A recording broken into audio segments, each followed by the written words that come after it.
I'm not an influencer. There's so much more that goes on than just posting a photo.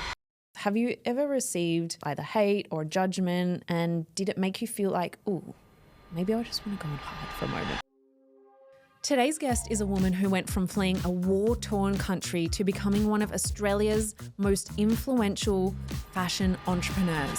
I'm not a trained designer. When I brought out my first collection, I had retailers such as Iconic, Revolve, Maya all purchase it. Yeah. It was my gosh. Oh my God, wow. What most people don't see is the strategy, the setbacks, the rejections, and the unshakable ambition behind her empire. I just experienced complete burnout. I was so unwell. I came down with shingles and it was just like literally telling you to Screaming. Screaming, shutting down. We definitely downplay our success. I'm still here. I'm still working. I'm still expanding. I'm still learning. I'm still given these amazing opportunities. So if you've ever looked at someone online and thought, how the hell did she do it?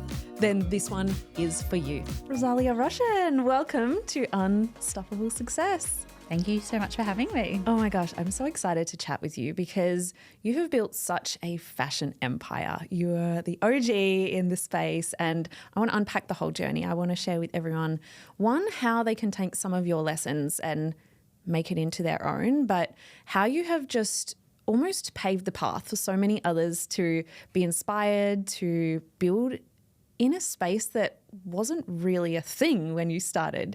But firstly, I need to know, take us through the outfit. Because you always have the best outfits and everyone on YouTube and Spotify can watch it. But for those listening, take us through the outfit. The outfit. We were just talking off camera. I'm like, oh my God, it's so warm today. I don't need a jacket. Even though you're like, oh my God, it's like 2 degrees outside here in Melbourne. No, today I'm wearing, it's kind of like this cardigan jacket from Jacquemus. Pants, these like woolen pants from Acne, shoes are Bottega. And I think that's when I was talking about you just need to know how to dress in Melbourne. Yeah. When it comes to winter, I always go for great fabrication like wool. That's what keeps you warm here. Yeah, so good. Is there like a go-to outfit that you're like, ooh, when I want to feel my most powerful self, is there like a go-to? I think it's just about having really beautiful tailored pieces. So I make sure that I pretty much have every one of my garments tailored. So nothing really drags on the floor. Yeah. Everything's like cinched in the waist, the arm's length is like, just sits perfectly. And that's when I feel put together, when everything just fits the way it's supposed to fit. Yeah. When you're comfy, I feel like you just relax into it a little bit more and it feels so much more natural. Yeah. Yeah.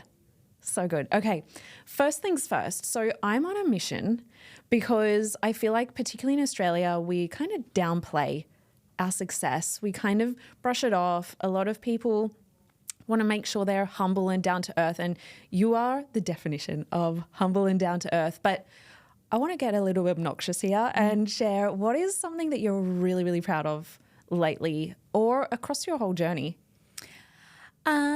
I would actually say it's only really come to me in the last few weeks as I have been a little bit unwell and taken some time off, I'm going to say over the last kind of 6 months. And because I've been doing this for such a long time as well, I've gone through the highs, I've gone through the lows, I've gone through when my inbox is full of opportunities to, oh no, we've decided to go with someone else. And I think lately what I've been proud of is that even after, I'm going to say 12 years, I think I've been doing this.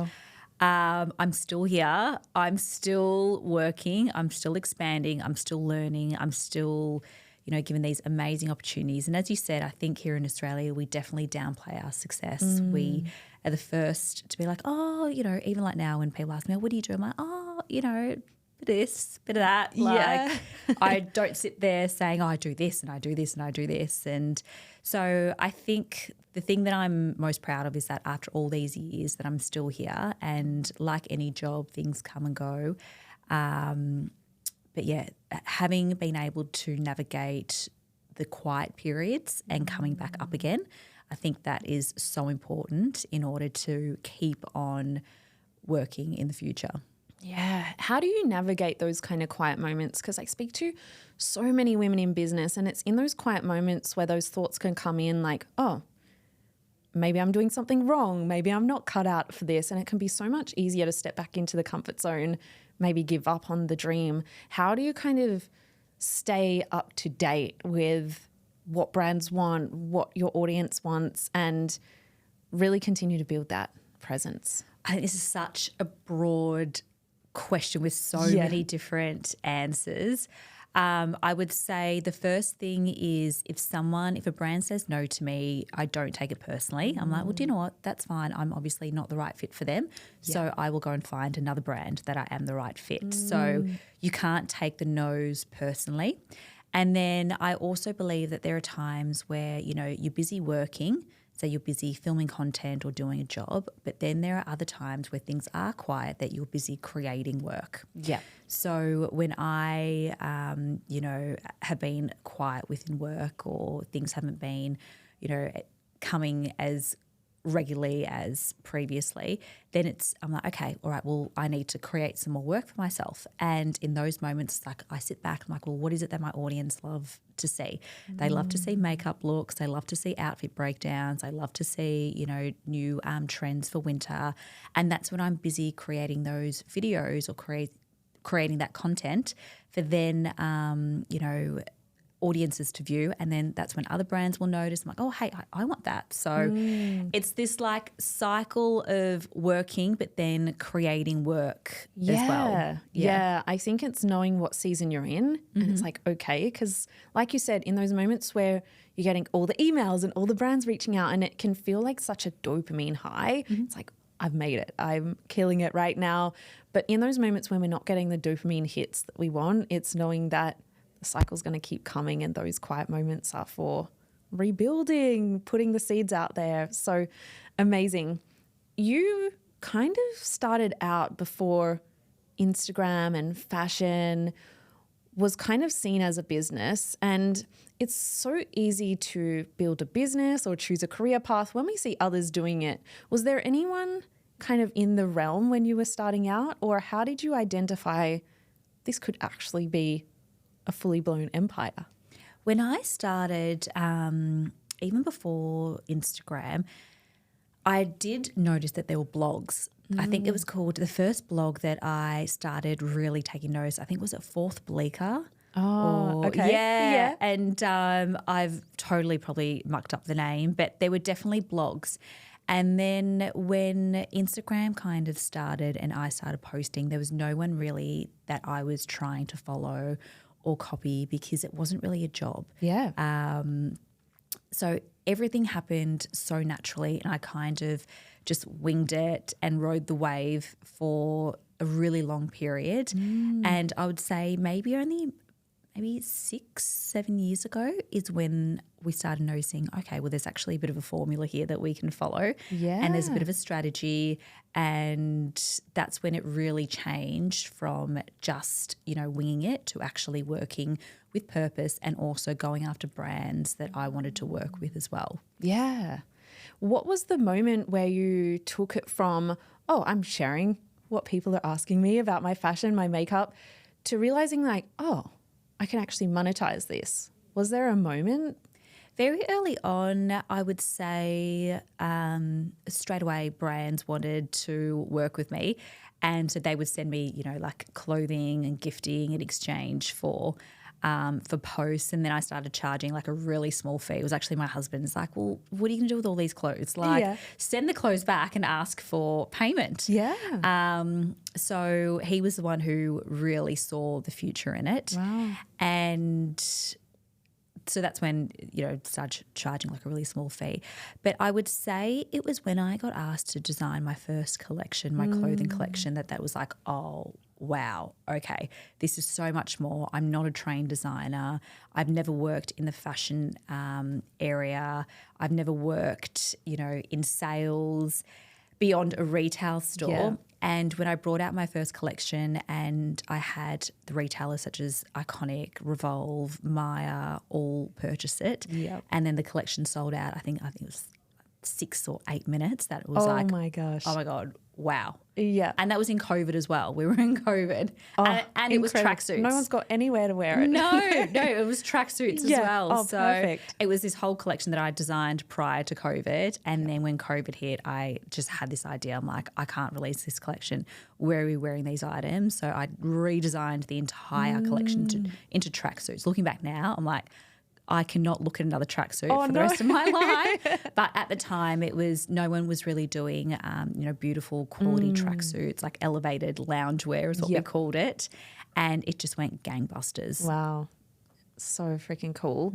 What have you identified as the formula in terms of if someone was starting from scratch today, or maybe they've been working towards building their social following, building their community? What advice would you give someone, or what kind of pieces could they take away from what you've figured out? I think there's a couple of things people could take away. One, what is your purpose for someone wanting to follow you? So, for example, if you're a hairdresser, share hair tips. If you're a nutritionist or you've got a keen interest in health and wellness, well, then share your workouts, share your meals. Yeah. So people always need a reason to follow people. Don't gatekeep unless you're like some superstar celebrity, you're like, oh, I want to keep things private. It doesn't work like that because people become disinterested. So I think it's super important to share, and that word community is something that I've heard a lot recently where everyone relates to their followers as like, we're building this community and it's engaging with them, it's talking with them. I personally try and respond to every single message that I get as well, requesting things. And it's just building that relationship with your community, that they are loyal, that they do want to follow you. And for me, I hope that they see me as kind of like their little, online friend that they can turn to, for advice. So how do you show up in the moments where you're like, oh, this is probably boring? Like, because I feel like in our own life, we think it's boring, but it's those moments that people love the most. Do you ever have those thoughts, or have you kind of really settled into your space? I think I've been doing so much work on myself personally, and the person that I was, say, 5 years ago is not the person that I am now. Yeah. And I think it's, when you're unwell or work has been quiet as well, and you look back and you're like, oh my God, I was given so many amazing opportunities and I took them for granted. And doing a lot of work on myself, it's made me appreciate like everything. And one's, event that we may find, really boring or small, to that business owner, they have been working on for months and they have poured everything into it, and it's like the highlight of the year. Yeah. So I appreciate that, and I will be there to support them if I can. And I think it's just showing everyone that respect, and also understanding that that's where they come from, like, as in like that's what they're doing. And yeah. Hope that made sense. No, it makes sense. And I think it's almost just seeing things from other people's lens, because I think as human beings, we're kind of worried about, oh, that might be embarrassing for me. People might think it's boring, and it's kind of very us-centric to keep ourselves safe from judgment or criticism. But when you can look at it through someone else's lens, I think that's everything. Anyone who puts themselves out there and tries to build something, tries to create something, we have to surround and lift them up, because I'm all about supporting not just other women, just anyone in business. Yeah. And I think it's better to lift each other up and support, because you never know when it's going to come back around. Yeah. Yeah, and I think it's when you're out there building something and people are kind of onlooking, watching your journey, sometimes the hate, the judgment, all of that, it kind of puts a dampener on things. Have you ever received like a really hurtful moment where there was either hate or judgment, and did it make you feel like, oh, maybe I just want to go and hide for a moment. I just want to disappear for a little while? Maybe around the same 5 years ago. I think it was when we were all in COVID. There was so much hate and so much negativity and frustration. And I think we were so consumed in social media because we were stuck at home on our phones. So I feel like during that time, it wasn't just me. I feel like everyone received hate and, negativity.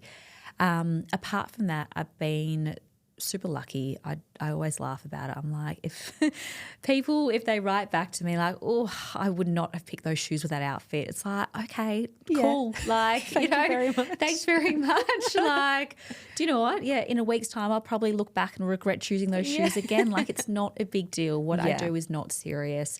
I try and have my page as, like a light, fun escape from, the real world. Yeah. So I try not to do anything or speak about anything too heavy on social media. And in return, all my comments, everything's very light-hearted. That's testament to the community that you've built as well. I think like attracts like, and while we can never avoid haters or judgment, I think it's obviously a testament to just the energy that you put out, being so generous and kind in everything you put out. So that's incredible. Thank you. Yeah. I would love to know, you touched on briefly some of the inner work. How has that played a role in your success or even just feeling grounded in where you're going? And what have been some of the biggest mindset shifts you've had to make? I would say not to take everything personally. I really try and have a difference between online work and say who I am as a person. So if someone doesn't like the collection that I put out, or if someone doesn't like, my makeup or my hairstyle or my outfit for the races, that's not a personal reflection and it doesn't, impact me. If someone, say in my close friendship circle or a family, or if one of my kids is, upset with me, then that's what keeps me up at night. That's what I take personally. Yeah. But it's almost like Rozalia Russian is that's a work persona, and when I go to work or when I go to meetings or events, that's me working. That's not who I am as a person. Like it is, like it's not like I'm a different person, but at home I'm just like I'm mum in my tracksuit pants, making toasted sandwiches for all my kids' friends and doing basketball carpools. Like there's more outside to my life than just social media. And in terms of my mindset as well, I've really been able to, take time away from work and really focus on, being happy. Like I know that sounds really weird. Yeah. But, having that inner happiness, being content with myself. And because with social media, if we miss out on a job, it's so obvious because then you see who did get a job, or you see a brand trip and you're like, oh, wait, I wasn't invited on that brand trip. Or so it's so hard to disconnect from that. So me working on myself where I'm super happy where I'm at. I love my life. I go to bed at night, just content and not take what happens on social media to bed, if that kind of makes sense. Yeah. What do you find joy in? Like, what do you love doing outside of work? I love playing board games with my kids. Oh my gosh. I love board games, but my husband never wants to play them. Oh, no, we love board games. We have so good. We have family game night. We love like Monopoly, Scrabble, like all those, Uno, Cluedo. We love playing board games, and because the kids are just so fun and silly. So I love watching my kids play sport. Like I'm one of those really sporty mums. Yeah. Are you out there arguing with the refs? No, God, no, not quite close, but no, not quite. No, I love watching my kids play sport. I love spending time with family and friends. But I also love taking care of myself. So making sure that I work out every single day, eating really clean, healthy foods, love going to the sauna, love using hyperbaric chambers. Like I do it all. Yeah. So good. How do you find time for taking care of yourself, going for your saunas, in amongst doing kids' sports, you're doing everything? How do you carve out that time? So for me recently, it's only recently that I've established like a really good routine now, where at the end of last year I just experienced complete burnout. I was so unwell. I came down with shingles, and it was just like, and that's just like your body literally telling you to screaming. Screaming, it's shutting down. It's so only recently I've been getting up early, so around 5:30. 6, Nice. and I try and do a workout. So I head to the gym and do a quick workout in a sauna, and I'm back home by about 7:30. And that allows me to get my workout done, then be at home, get like the kids ready for school. And then I'm working from like 9 till about 3. Yeah. And then I do school pickup. Yeah. And then I'm at home with the kids for the rest of the day, or school activities. But I'm in bed super early. I read a book every single night. I like to be asleep by 9:30. Yeah. So it's just that creating that real kind of like calm environment for your nervous system, where you're able to tackle the day. Yeah. No, I feel you. I'm in bed by 7:30. So you have to, because I feel like, you know, people talk a lot about morning routines, but there is no way I'm getting up at 5 a.m. if I went to bed late or I was on my phone until midnight. And so I think the nighttime routine is almost more important, even if it's just as simple as going to bed and reading the book. But absolutely. If I didn't have kids and I didn't have to do school pickup, you know, there's no way I'd be getting up at 5 a.m. I'd wake up at 7 like every normal person. But if I want to be able to get a workout in, which is super important for my productivity, then it has to be done at that time. Otherwise, it just drags on, and then it's 9, 10 o'clock. I'm at Pilates.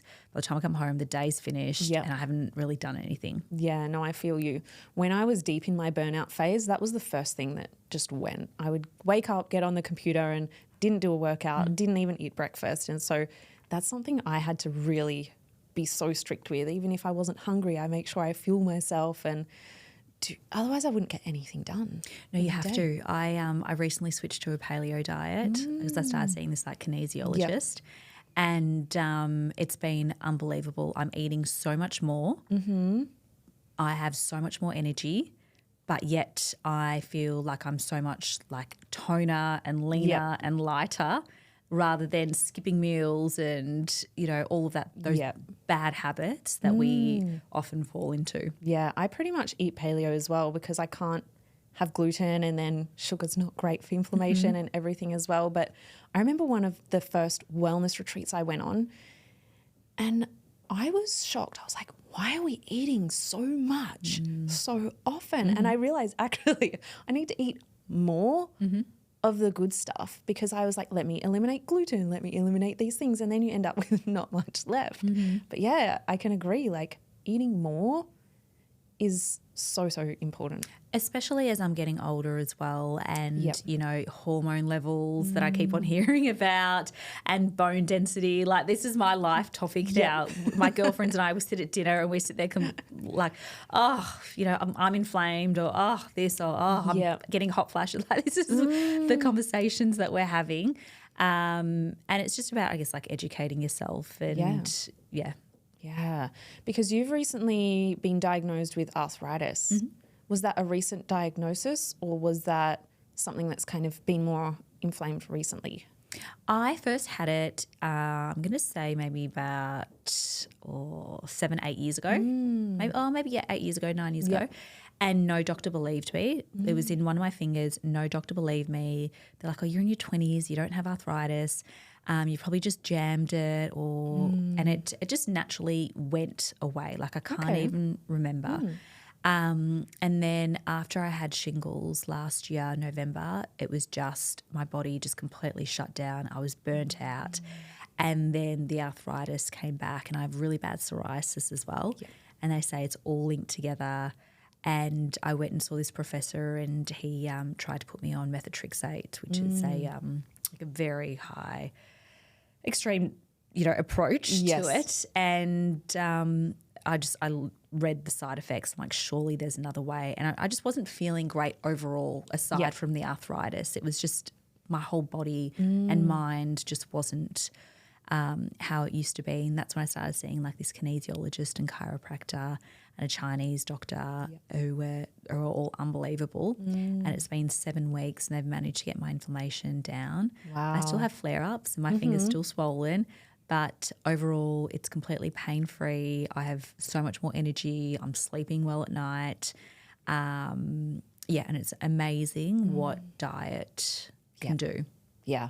No, I fully agree. I would always go the route of let me try and heal myself before I put the Band-Aid on it instead and cause more problems. Absolutely. Down the track. You know, there's obviously there's definitely a need for, you know, traditional medicine. However, as you said, it was me trying to find what is causing the inflammation rather than just putting a Band-Aid on it. Yeah. Okay, I want to switch gears a little bit because, like I said before, I feel like the more we can kind of see inside other people's businesses and how it kind of runs, I feel like it sparks ideas that maybe we never thought of before. So I would love to dive in because people see the beautiful outfits on social media, but what does it take to run your business and what does it look like? What are the income streams? Do you have staff? What does all of that look like? So the easiest question, staff, in terms of staff, I have a manager who I work with very closely, like we speak every single day, daily. And we also have a, within the business of the management business, there's also a, I don't know how to describe her role, like an admin role. However, what she does, she puts all the reports together for the brands. Yeah. So either if we're pitching for the brands or if I've completed a job, it's all about the reporting. These are how many views you had, these are how many clicks, sales, and everything. Incredible. So that takes all the insights. That takes a lot of time to go through every single job. And I think people don't realise that that's a whole piece of it as well. It's not just like, thanks for the outfit, I'll do a photo, and then it's live. The reporting, how important is that for brands? Yeah, and I don't know, I could be wrong, but I don't think too many people do that for brands. I know it's something that we've been doing for forever, so and brands really appreciate it. You're serious. And like, I actually want to get you results as well. And I think even just the intention behind it is everything. Yeah, totally. Yeah. And then we also have a like a digital graphic designer as well, and she does different content plans for me as well. So for example, if I'm going to Europe, she'll come and put together a content plan for me, or if there's a specific job requirement for a brand that I'm working with, she'll come up with the different content ideas. Awesome. But she also does all our branding decks as well. So if we do want to pitch to a brand, she will put together a bit of a strategy. This is what we're thinking, branding wise. Yeah. So we do a lot of pitches to brands, which people might not realise either. That there's a lot of work that goes on before you actually get the job. Yeah, I actually speak to a lot of female entrepreneurs, and whether they're wanting to get on podcasts, whether they're wanting to pitch to brands, a lot of times they're waiting. They're like, if I just post more, I'll get the opportunities I want. What is your mindset behind pitching? Obviously for you, it's so normal now, but for maybe someone who's like, oh, I have to wait until I have more followers, I have to wait until I have more credibility, what would you say to someone? Just go for it. I think that if you don't do it, like what's the worst that's going to happen? They're going to say no. Okay, well then you move on to the next person. But I know it's easy for me to say because I've been doing this for such a long time that I have developed that thick skin to, you know, to hear no's. I hear no's all the time. But I'm also now so driven and so self-assured that all the times that people haven't taken me seriously and still to this day they think, oh, she's a content creator or influencer. It's like, no, like I'm not an influencer. Like that word, I don't know why not that I dislike it, but I just think that there's so much more that goes on than just posting a photo.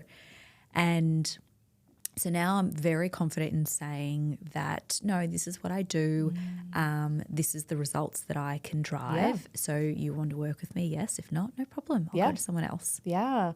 I always see it as like you're the one saying no to them, because if they don't see your value, then that's a standard that you get to hold. If they don't see your value, you don't really want to work with them anyway, right? No, but then sometimes I'm like, okay, well, I understand. I really want to work with this brand, so I need to prove myself first. So then you go and you try and prove yourself. And so it's not like you just take a no and be like, oh, well, what would they know? Because sometimes it's not like that at all. Sometimes you do need to listen to feedback. But I just think, you know, just go for it. Like there's never ever going to be a right time opportunity. Otherwise you'll always be waiting and it'll never happen. Yeah.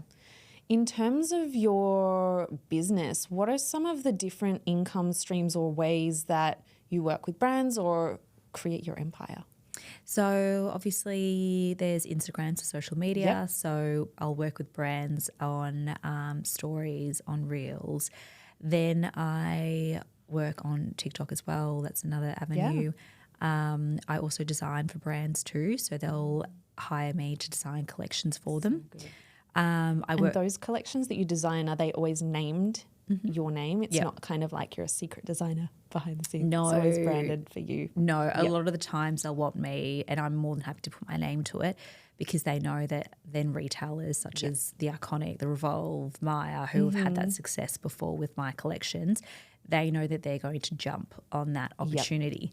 And within my revenue stream, I will get a design fee, but then I also get a percentage of every garment sold as well. So for me, I'm driving sales. I'm hustling. So I'm, put my name to it. Yep. If it means that another stockist is going to pick it up, let's go for it. Incredible. I also then creative consult for brands as well, which is something that I don't really post about too much, but brands will often come to me and ask me to like review the collections, be like, hey, this is our next collection. What do you think? And it's just me providing feedback, whether it's like, oh, I think you need to inject a bit more, colour, or, oh, I think this sleeve can go up, or, the length is a bit awkward, either lower it or, lift it up. So I do creative consult for brands as well on the side, which I love doing. Yeah. What else can you do? But how cool is that you pretty much have built this empire around getting paid to be you? And I think that is such a superpower in itself, because there is so much that comes with building a personal brand, working on your confidence, saying, you know what, I'm deserving of getting paid for my talents, for something that others might see as a hobby. And I just think it's the way that we're going. I don't think there's a way that you can't have a personal brand these days, no matter what industry you're in. So what advice would you have to someone who is starting to put themselves out there, or who wants to put themselves out there on a bigger scale? I think it's just about finding that little bit of that point of difference as to why you're doing it, or what you can offer better. So, for example, sometimes it can be hard to find a point of difference and a gap in the market. But say if you see something and you think, do you know what, I can do that better, or I can give better advice, then go for it. It's just finding that little bit of difference within what's currently on the market. Did you ever consciously think about, okay, this is how I can be different, or did you just kind of start showing up and it just naturally flowed? No, I never thought that I could be different, or everything I do has always come naturally. Even when I design clothing, I selfishly design for myself.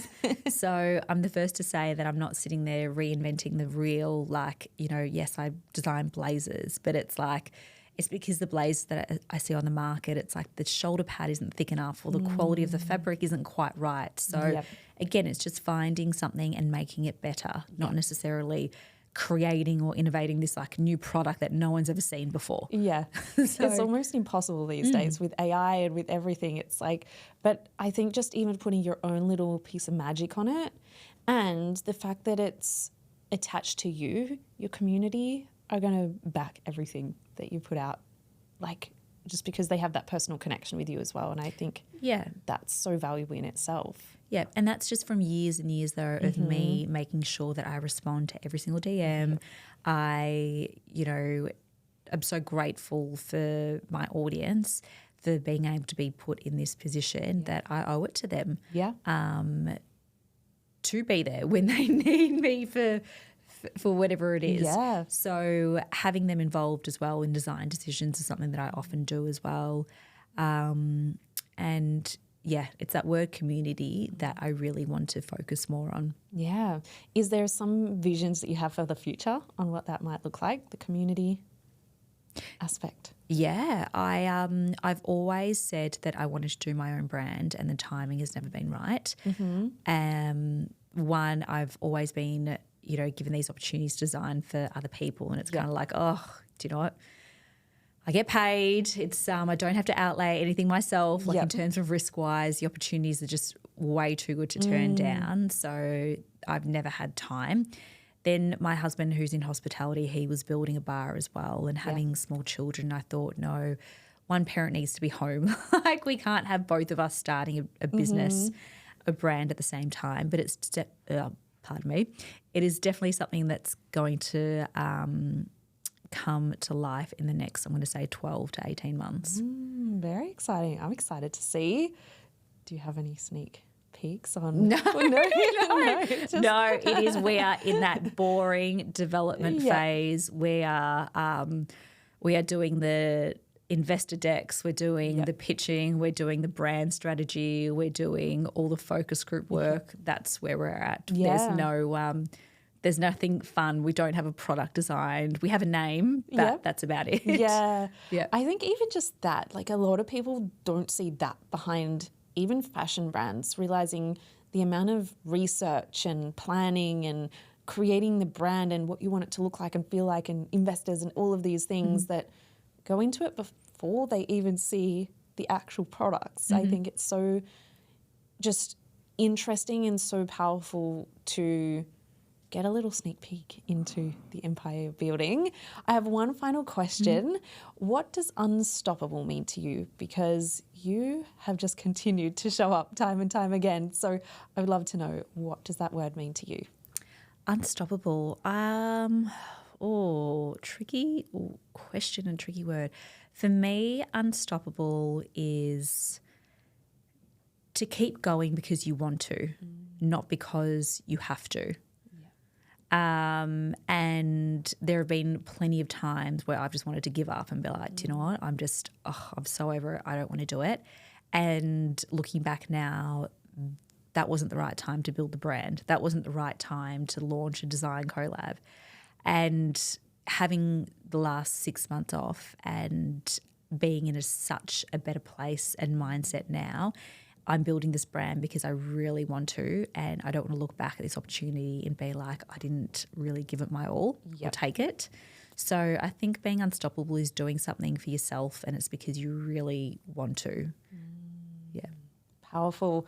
Well, thank you so much for giving us such a beautiful insight into everything you've built and what it really takes to build a long-lasting legacy, not something that is just an overnight success and then we kind of let it dwindle out. But I cannot wait to see the rest of what you're building, because I have only imagined that this is just the beginning of everything you're going to do. Thank you so much for having me. Yeah, thank you so much.